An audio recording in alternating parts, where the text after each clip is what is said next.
नमस्कार दोस्तों, मैं अरविंद सर स्वागत करता हूं आपके अपने YouTube channel e learning with Durgesh पर। चलिए, कल हम लोगों ने अलंकार की काफ़ी चर्चाएं की, यानी काफ़ी ज़्यादा अलंकार आपके ख़त्म हो चुके हैं। बस छोटे छोटे कुछ ही अलंकार बाकी हैं। बस अलंकार में थोड़ा सा आप लोग अभ्यास करते रहिए। कहते हैं कि करत करत अभ्यास ते जड़मति होत सुजान, रसरी आवत जाते सिल पर परत निशान। करत करत अभ्यास ते, यानी अभ्यास के करते करते जड़मति होत सुजान। जो मूर्ख व्यक्ति भी होता है वो भी क्या हो जाता है, ज्ञानवान हो जाता है। उसी प्रकार जैसे रसरी आवत जाते सिल पर परत निशान, यानी रसरियों के आने जाने से सिल पर क्या हो जाता है, पत्थर पर भी क्या हो जाता है, निशान पड़ जाता है।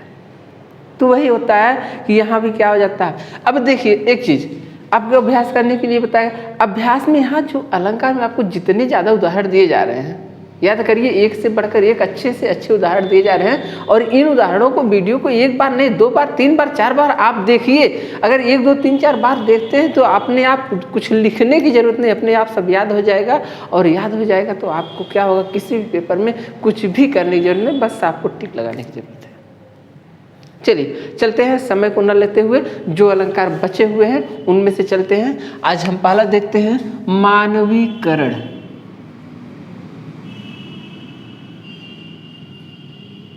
मानवीकरण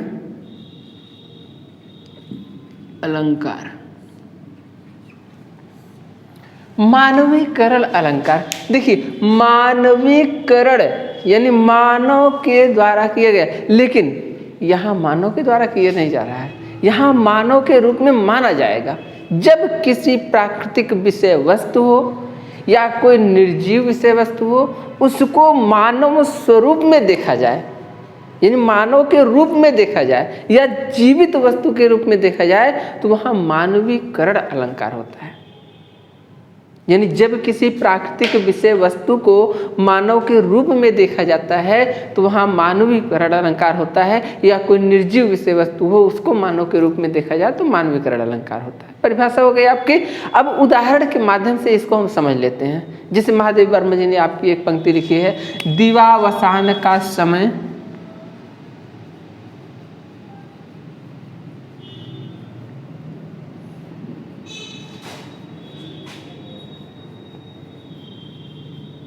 दिवावसान का समय मेघमय आसमान से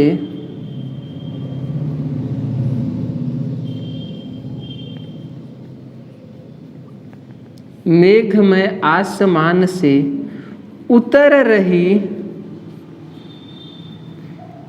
कक्षा 9 की पंक्तियां हैं। जब हम लोग पढ़ते थे तो 9 में था ये। दिवावसान का समय मेघमय आसमान से उतर रही, वह संध्या सुंदरी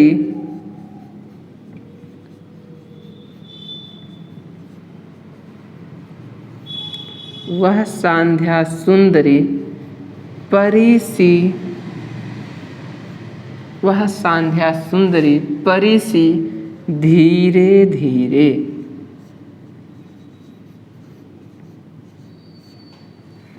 दिवावसान का समय मेघमय आसमान से उतर रही, वह संध्या सुंदरी परी सी धीरे धीरे। एक चीज जानिए मित्र, अगर आप पहले से ही, अब मान लीजिए हमारी आपकी तो थोड़ा सा चली गई, लेकिन अब आने वाली पीढ़ी में अगर आपके बच्चे भी हैं या आपके घर पे जो बच्चे छोटे हैं, उनको पहले से ही जो है उनकी नींव मजबूत करते जाइए। उनको जो कक्षा 1 की हो गई, 2 की हो गई, 4 की हो गई, 6 की हो गई, 8 की हो गई, जो भी किताबें हैं उसमें से जो महत्वपूर्ण चीज़ आपको दिख रहे हैं उन्हें रटने के लिए बोलिए। क्योंकि आने वाले समय में जब आप इस समय पेपर दे रहे हैं, जैसे टेट हो गया, सीटेट हो गया, ये सब पेपर जो आप देख रहे हैं, जो यहाँ दे रहा है वो कक्षा 6 से 8 तक, 9 10 तक इतना ही देता है। बहुत कहेगा इंटर दे देगा, यहीं तक देता है, इसके आगे कुछ पूछता नहीं है। और वही हम लोग पुनः पढ़ते हैं। अभी आप वर्णमाला पढ़े थे, सोचिए कक्षा 1 में वर्णमाला पढ़ाया जाता है, लेकिन वही वर्णमाला हम लोग तब पढ़ते हैं जब हम लोग पढ़ाने योग्य हो जाते हैं। ये हमारी आपकी भूल थी, लेकिन याद रखिए ये भूल अब आने वाली पीढ़ी न कर पाए। चलिए, हम जितना परिश्रम कर रहे हैं इतना परिश्रम उनको न करना पड़े। इसलिए मैं कह रहा हूँ। आते हैं इस पंक्ति पर, कहते हैं दिवावसान का समय, यानी दिवावसान आपको बताया गया था, पर्यायवाची ज्यादा से ज्यादा पढ़िए। दिवावसान, दिवा माने दिन, वसान माने होता है डूबना या अस्त होना। दिवावसान का समय यानी दिन डूबने का समय, सूर्यास्त होने का समय क्या कहलाता है? सांध्या कहलाता है। यानी सूर्यास्त होने का समय था। मेघमय आसमान से, आसमान में बहुत सारे बादल छाए हुए हैं, और जब आसमान में बादल छा जाते हैं वर्षा ऋतु में, आप लोग देखते होंगे, इस समय भी तो थोड़े बहुत बादल होते हैं, देखते हैं तरह तरह के चित्र दिखाई देते हैं बादल से बने हुए। तो कवियत्री क्या कर रही, उस चित्र को देख रही और अनुभव कर रही कि वह चित्र कैसे दिखाई दे रहा है। करे मेघमय आसमान से उतर रही वह सांध्या सुंदरी, वहां ऐसा चित्र बन रहा है कि जैसे लग रहा है कि सांध्या रूपी सुंदरी जो नायिका है वह मेघ रूपी आसमान से उतर रही, कैसे परी सी, ऐसे लग रहा है जैसे कोई परी उतर रही है। धीरे धीरे धीरे धीरे वह सांध्या सुंदरी अस्त होने के कगार पर आ रही। तो यहाँ सांध्या सुंदरी, जो सांध्या सुंदरी थी उसको संज्ञा किसकी दे दी गई? परी की, यानी एक मानव के रूप में उसको संज्ञा दी गई। तो जहाँ ये क्या है? प्राकृतिक है, बताया गया। जहां प्राकृतिक विषय वस्तु को या किसी निर्जीव विषय वस्तु को मानव की श्रेणी में देखा जाए, वहां कौन सा अलंकार होता है? मानवीकरण अलंकार होता है। जैसे आप लोगों ने पंक्ति पढ़ा होगा, अंबर पनघट में डूबो रही तारा घट उषा नागरी। अंबर पनघट में डूबो रही तारा घट उषा नागरी। चलिए इस अर्थ देख लेते हैं, अर्थ क्या होता है आपको बताया गया। देखिए पर्यायवाची ही इसमें ज्यादा मिलेंगे। अंबर माने क्या होता है? आसमान होता है, आकाश, ठीक, आसमान हो गया। पनघट पानी भरने का जहाँ किनारा होता है उसे क्या कहते हैं? नदी का जो किनारा जहाँ लोग पानी भरते हैं उसको बोलते हैं पनघट। डूबो माने डूबोना होता है। तारा माने तारा हो गए, घट माने हो गए घड़ा, नागरी माने नायिका। अब यहाँ देखिए सुबह के समय का वर्णन किया गया है, यानी जब सुबह होने वाली थी, उषा काल होने वाला है, तो उस समय जितने भी तारे होते हैं वो क्या होते हैं? आसमान में क्या छिपते नजर आते हैं ना, और जो सूर्य होता है वो निकलने लगता है और तारा क्या करते हैं? छुपने लगते हैं। तो उसी का वर्णन यहाँ पर किया गया है। कहते हैं अंबर पनघट में डूबो रही। ऐसे लग रहा है कि जैसे जो उषा रूपी नायिका है, सुबह जब होने लगती है, उषा काल जो कहा जाता है, उषा काल को एक नायिका माना गया है। इसमें आपको देखिए यहाँ अंबर पनघट, अंबर रूपी पनघट, रूपक अलंकार भी दिख रहा है ना, पूछा था एक बार, एक पेपर में पूछ चुका है। तो इसमें रूपक अलंकार भी है और मानवीकरण, दोनों अलंकार है। अगर कभी मानवीकरण का ऑप्शन नहीं देता है तो रूपक का दे, तो रूपक अलंकार भी यहाँ पर होगा, ठीक। लेकिन अगर दोनों दे दिए तो प्रथम ऑप्शन कौन आप मानेंगे? मानवीकरण मानेंगे। लेकिन कोर्ट ऐसा नहीं करता, कोर्ट दोनों ऑप्शन को माना है, ठीक। अब होता क्या? अंबर पनघट, अंबर रूपी पनघट में डूबो रही है, मतलब डाल रही किसको? तारे रूपी घड़े को। कौन? उषा रूपी नायिका। यानी जब सूर्योदय का समय होता है तो अंबर रूपी जो पनघट है उसमें तारा रूपी जो घड़े हैं, यानी घड़ों को उसमें डाल दे रही है, यानी डूबते जा रहे, तारा अस्त होते जा रहे हैं। कौन ऐसा कर रहा है? उषा रूपी नायिका। तो यहाँ जो उषा रूपी नायिका है, उषा काल है, उसको क्या मान लिया गया? नायिका मान लिया गया, सुंदरी मान लिया गया है। तो इससे में क्या हो जाता है? आपका मानवीकरण अलंकार हो जाता है, ठीक। चलिए उम्मीद करता हूँ समझ में आ गया होगा। अगला अलंकार देखते हैं।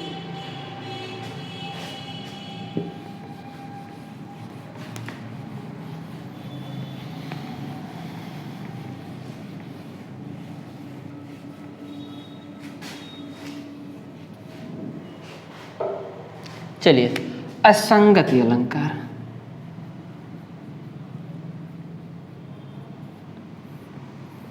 असंगति अलंकार, असंगति अलंकार क्या? जैसे कि नाम से ही दिख रहा होगा, असंगति एक हिंदी का उपसर्ग होता है, आ उपसर्ग। आ उपसर्ग जिसके सामने लग जाए, आ का मतलब होता है नहीं। जैसे अपमान,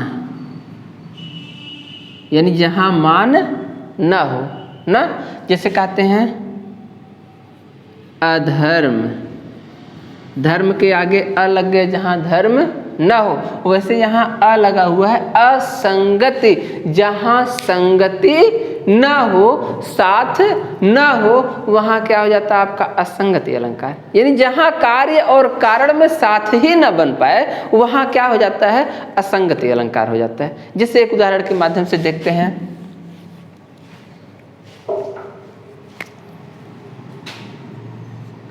दृग ऊर्झत छूटत कुटुंब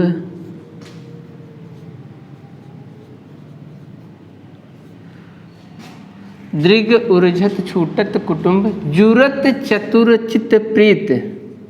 जुरत बिहारी की पंक्तियां हैं। जुरत चतुर चित्त, पंक्ति थोड़ा लंबी हो जाएगी, नीचे लिख देते हैं। जुरत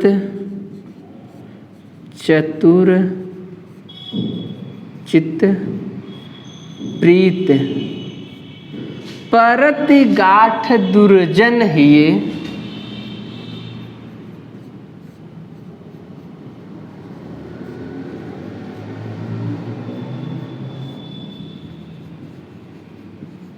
ये दई नई यह रीत।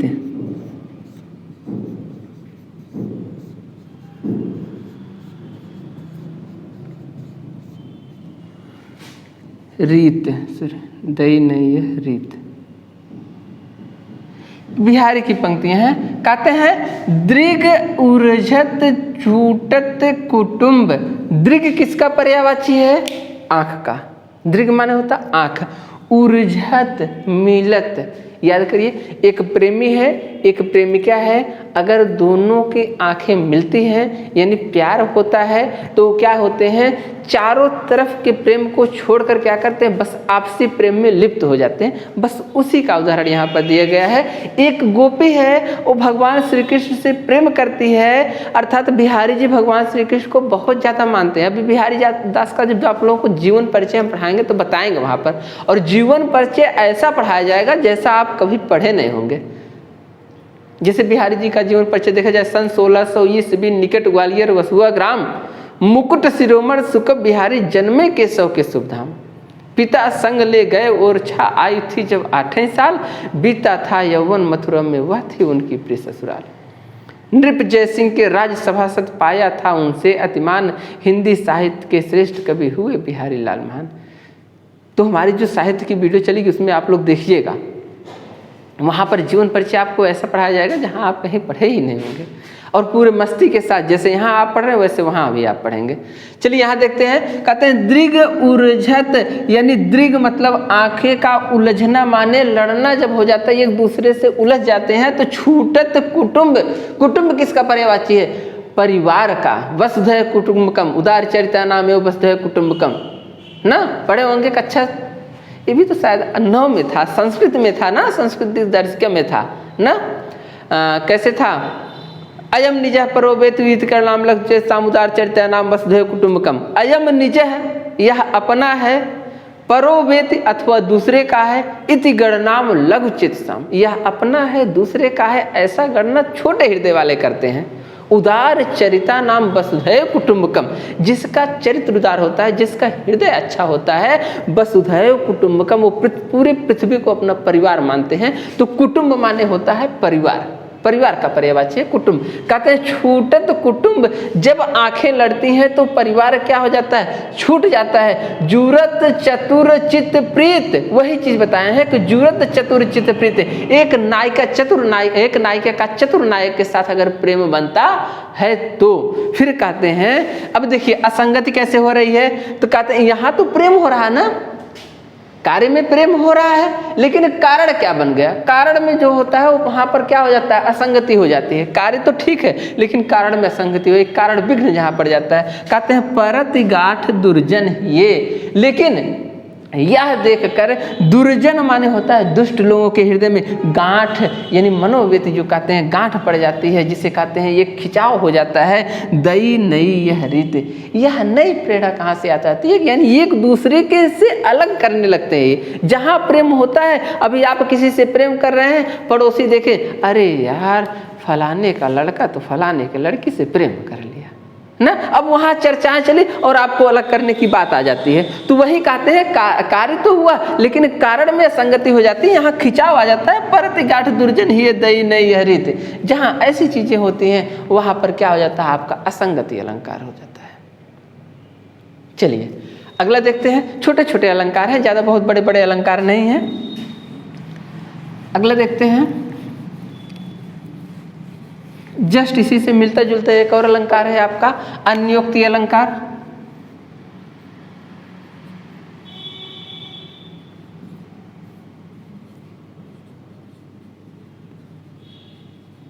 अन्योक्ति अलंकार, अन्योक्ति अलंकार कहता है जहां एक की बात दूसरे के माध्यम से बताई जाती है, यानी एक बात अन्योक्ति यानी अन्य उक्ति के माध्यम से। उक्ति माने होता है कथन, अन्य धन उक्ति, अन्योक्ति हो जाएगा ना। संधि विच्छेद करेंगे, अन्य धन उक्ति कौन सी संधि होगी, गुण संधि होगी। अधन उ बराबर ओ हो जाएगा अन्योक्ति। अन्य माने होता है दूसरा, उक्ति माने होता है कथन, यानी जहां किसी दूसरे कथन के माध्यम से बात बताई जाती है वहां क्या हो जाता है, अन्योक्ति अलंकार हो जाता है। जैसे एक उदाहरण देखते हैं इसका भी,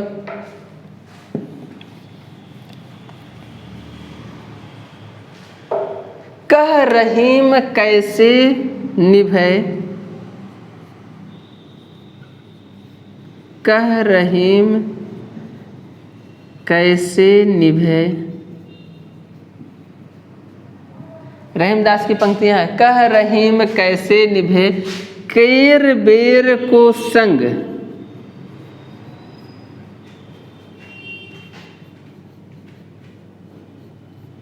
केर बेर को संग, वे डोलत रस आपने,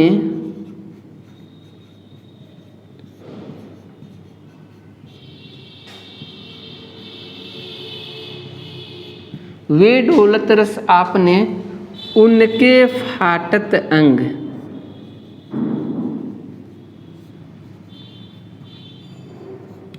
अभी आपको ये अन्योक्ति अलंकार है, अभी आपको एक और अलंकार मिलेगा स्वभावोक्ति। जहाँ स्वभाव की, देखिए स्वभावोक्ति कभी पूछता नहीं है, लेकिन स्वभावोक्ति जहाँ स्वभाव का वर्णन किया जाए वहाँ स्वभावोक्ति होता है। जैसे तेरी आंखें हैं मधुशाला, तुझ पे शेर कहूँ या गजल कहूँ ना, तो यहाँ स्वभाव की बात की जाए। कोयल सी तेरी बोली गाना सुनते होंगे, वो भी स्वभावोक्ति अलंकार। जहाँ स्वभाव की बात की जाए वो स्वभावोक्ति अलंकार हो जाता है ना। लेकिन यहाँ अन्योक्ति का बात कर रहा है कि जहाँ अन्य की उक्ति के माध्यम से कह रहा है। अर्थ को देख लेते हैं यहाँ अन्योक्ति। देखिए, कह रहीम कैसे निभे, रहीम दास जी कहते हैं निभाना माने होता है निवाह करना ना, एक दूसरे का साथ कैसे चल सकता है उसी को निभाना कहते हैं। कह रहीम कैसे निभे, केर बेर को संग, केर माने होता है केला और बेर माने बैर का जो फल होता है ना। कह रहीम कैसे निभे, केर बेर को संग, केले का जो पत्ता होता है बहुत ही कोमल होता है। आपके भी घर अगर केला होगा तो देखिएगा, उसके जब पत्ते बड़े हो जाते हैं तो बीच बीच में फटने लगते हैं, तुरंत फट जाते हैं ना। यानी उसका पत्ता कभी जुड़ा नहीं रहता है, जब तक नया रहेगा 2, 4, 6, 10 दिन तक तब तक जुड़ा रहेगा, लेकिन जरा सा हवा लगा तुरंत आपस में फट जाते हैं ना। तो वही कहते हैं केर बेर, और बेर में क्या होता है, बेर में कांटे होते हैं। यानी अगर केले और बेर को एक साथ, केले और बेर को एक साथ लगा दिया जाए तो जैसे ही हवा चलेगा और बेर का डाल जैसे ही केले में सटेगा, केले के पत्ते फट जाएंगे। कैसे फट जाएंगे, अब वही उदाहरण देकर यहाँ अन्य उक्ति के माध्यम से, अन्य कथन के माध्यम से यही चीज यहाँ बताया गया है। वे डोलत रस आपने, यानी बेर का जो फल होगा वो तो अपने आप डोले, जो डाल होगी तो वो अपने मस्त रहेगी ना, जानबूझ के तो फाड़ेगी नहीं ने, लेकिन जैसे ही सटेगी तो उनके फाटत अंग, केले का अंग फट जाएगा, केले का पत्ता फट जाएगा। तो उसी प्रकार कहते हैं कि कह रहे, अब इसका जो देखिए अन्योक्ति के माध्यम से किसी को समझाया गया, ये अन्योक्ति है। समझाया किसे जा रहा है? एक दुष्ट व्यक्ति, एक उदार व्यक्ति हो। अगर दुष्ट व्यक्ति उदार व्यक्ति दोनों साथ में रहते हैं तो याद, एक चोर के साथ एक सज्जन को रख दीजिए, अगर सज्जन और चोर दोनों एक साथ जा रहे हैं और एकाएक चोर चोरी कर ले तो फंसेगा कौन? चोर तो भाग गया ना, सज्जन बेचारा मार खाया।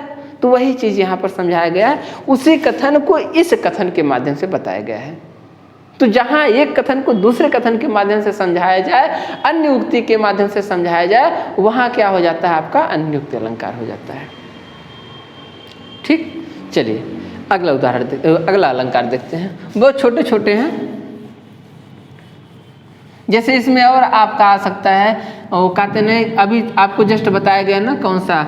रसरी आवत जाते सिल पर परत निशान, यानी रसरियों के आने जाने से सिल पर क्या हो जाता है? निशान पड़ जाता है। उसी प्रकार जैसे करत करत अभ्यास से जड़मत हो जाता है, अभ्यास को करते करते मूर्ख व्यक्ति भी क्या हो जाता है? ज्ञानवान हो जाता है। चलिए अगला देखते हैं आपका अर्थान्यास अलंकार।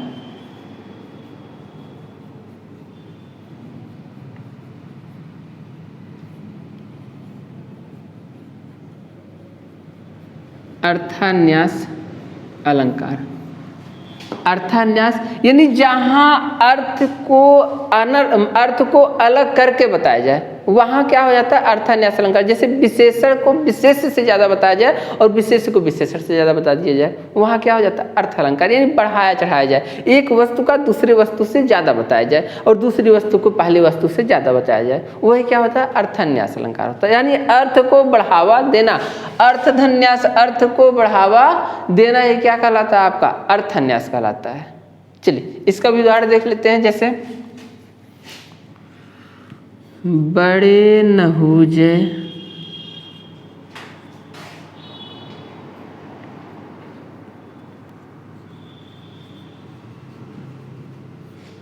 गुणन बिन बीरद बड़ाई पाए,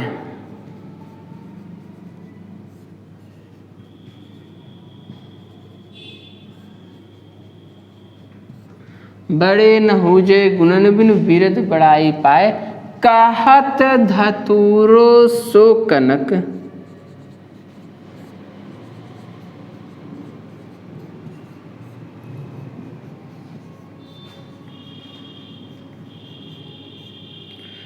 गहनो गढ़ो न जाए।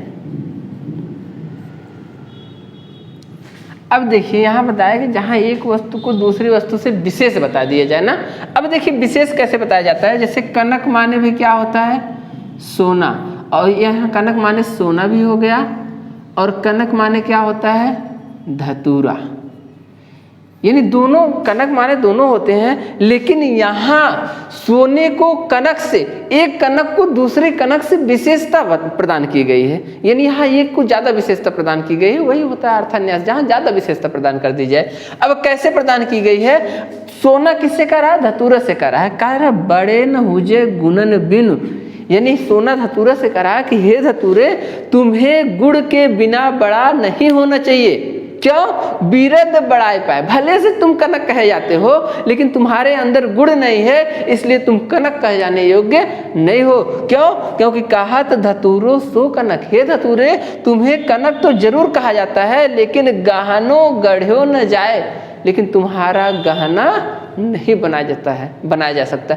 जैसे अगर किसी का नाम लक्ष्मण रख दीजिए तो क्या वह लक्ष्मण हो जाएगा?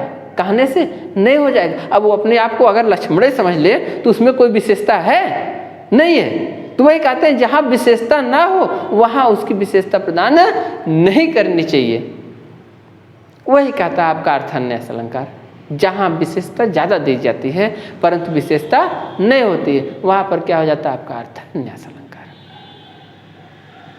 चलिए आगे चलते हैं, एक अलंकार और देख लेते हैं। हाँ, विरोधाभास अलंकार अंतिम अलंकार है। अब इसके बाद तो बहुत ज़्यादा नहीं बचता है, जो बचता है बहुत कम पूछता है शायद।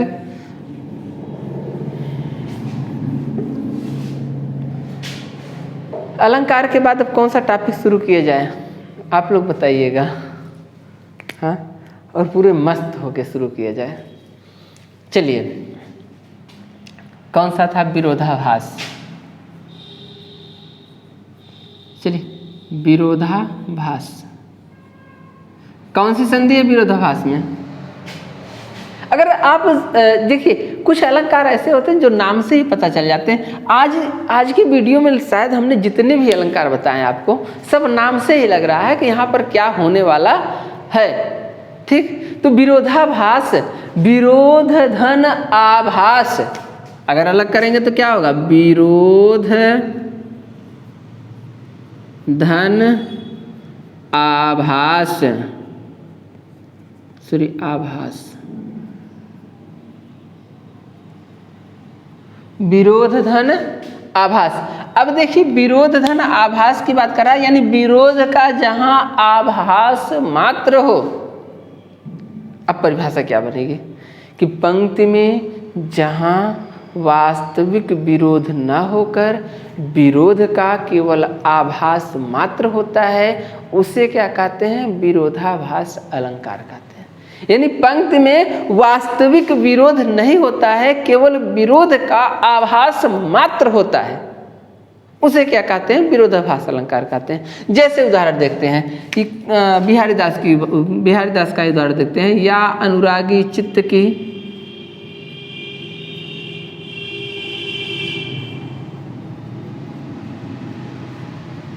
ये सब पंक्ति आप याद कर डालिए। अब आप कहेंगे कैसे याद होता है सर? हम भी तो देख रहे हैं, हम याद किए, कैसे याद हो जाता है? ऐसे याद होगा। अभी आप जब साहित्य पढ़ेंगे ना, वहाँ पर इतनी ज़्यादा पंक्तियाँ आपको मैं दूंगा, एक एक कवि की 10-10, 12-12, 20-20, 25-25 पंक्तियाँ मैं दूंगा। अब आप सोचेंगे कैसे याद करते हैं, तो बताया जाएगा। याद करने में कुछ नहीं, केवल एक बार पढ़िए, 2 बार पढ़िए और दिमाग पूरा फ्रेश होकर पढ़िए। आप कहते हैं कि मैं सर 12 घंटे पढ़ता हूँ, मैं कहता हूँ मैं केवल 4 घंटे पढ़ूंगा, बराबर हो जाएगा। एक 4 घंटे पढ़ने वाला इंसान क्वालिफाई कर जाता है। कभी आप देखते हैं, कहते हैं कि अरे यार वो तो पढ़ ही नहीं रहा था, पता नहीं कैसे एग्जाम क्वालिफाई हो गया। पढ़ रहा था, बस वही अंतर था कि जो चीज़ आप 8 घंटे में पढ़ते थे, वही चीज़ वो 2 घंटे में पढ़ता था। आप दिमाग फ्रेश करके पढ़िए 2 घंटे, और दिमाग न फ्रेश करके केवल किताब लेकर बैठे रहिए 12 घंटे, बराबर हो जाएगा। जब भी पढ़िए पूरा दिमाग फ्रेश करके लगन के साथ पढ़िए, थोड़ा ही पढ़िए। मैं तो इसका भी विरोध करता हूँ, जब आपको नींद आ जाए तो खूब सोइए, 1 दिन सोइए, 2 दिन सोइए, 4 दिन सोइए, खूब सोइए, पढ़िए ही मत, एकदम मत पढ़िए।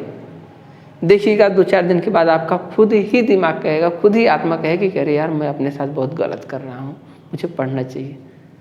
तब आप वहाँ जागेंगे। जो चीज़ की इच्छा हो वो चीज़ करिए। कोई भी कार्य दुनिया में बुरा नहीं होता है। फूलों में साज होता है, गीतों में राग होता है। गलतियों पर ध्यान नहीं देना चाहिए, क्योंकि चाँद में भी दाग होता है।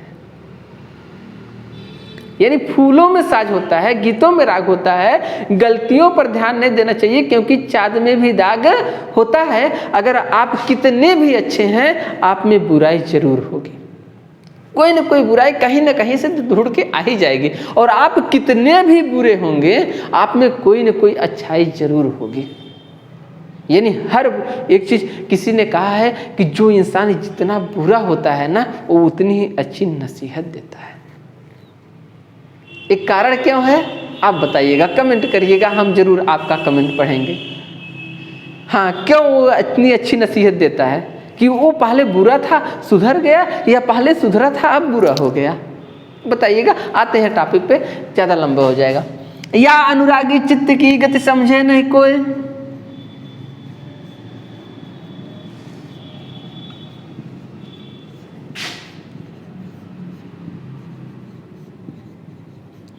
या अनुरागी चित्त की गति समझे नहीं कोई, ज्यों ज्यों बूढ़े श्याम रंग।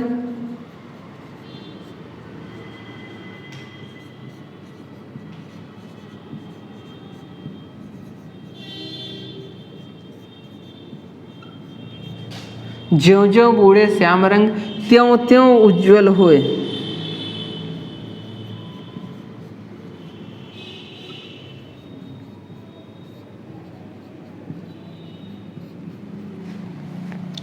या अनुरागी चित्त की गति समझे नहीं कोय, ज्यों ज्यों बूढ़े श्याम रंग त्यों त्यों उज्ज्वल होए। कहते हैं या अनुरागी चित्त की, बिहारी लाल जी कहते हैं। अभी बिहारी लाल की जो एक पंक्ति आप और आगे पढ़े होंगे ना, करौ कुवस्तु सुवस्त कुटिलता तजन दीन तयाल, दुखी होंगे सरल ही बसत त्रिभंगी लाल ना।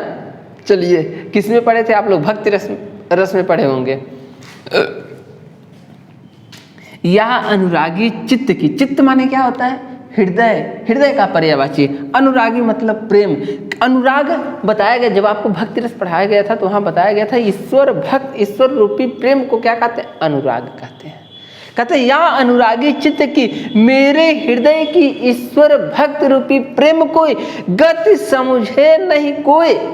उसकी गति को कोई समझ ही नहीं पाता है, उसकी भावुकता को कोई समझ ही नहीं पाता है। वो भगवान श्री कृष्ण से प्रेम करते थे, मथुरा में रहते थे, तो कहते हैं ज्यों ज्यों बूढ़े श्याम रंग, मैं जैसे जैसे भगवान श्री कृष्ण के रंग में डूब रहा हूँ, यानी उनकी भक्ति में मैं जैसे जैसे लगन में जा रहा हूँ, त्यों त्यों उज्ज्वल होए, वैसे वैसे मेरा वो क्या बोलते, मेरा हृदय उज्ज्वल होता जा रहा है ना। तो यहाँ कहीं आपको विरोधाभास दिखा नहीं, लेकिन अब विरोधाभास, जहाँ विरोध का आभास होता केवल देखने में, विरोध नहीं हुआ ना, मैंने अर्थ बता डाला, कहीं विरोध आपको लगा नहीं, लेकिन विरोध का आभास होगा कब? कहते हैं ज्यों ज्यों बूढ़े श्याम रंग त्यों त्यों उज्ज्वल होए।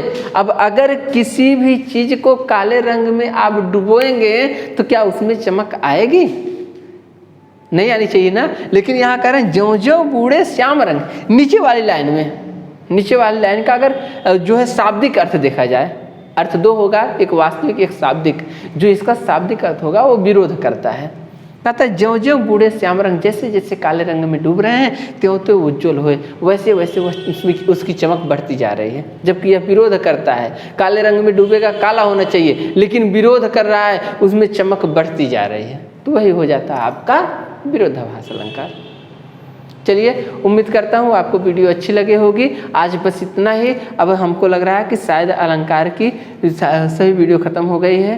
अब अलंकार इससे ज़्यादा पढ़ना उचित नहीं है, और होगा भी तो कभी फिर क्लास लेते रहेंगे। प्रैक्टिस सेट आएगा, प्रैक्टिस सेट में भी कभी पूछेगा तो आपको बता दिया जाएगा ना। चलिए, आज बस इतना ही। आगे मिलते हैं अगली वीडियो के लिए। तब तक के लिए आप सभी को बहुत बहुत धन्यवाद। नमस्कार।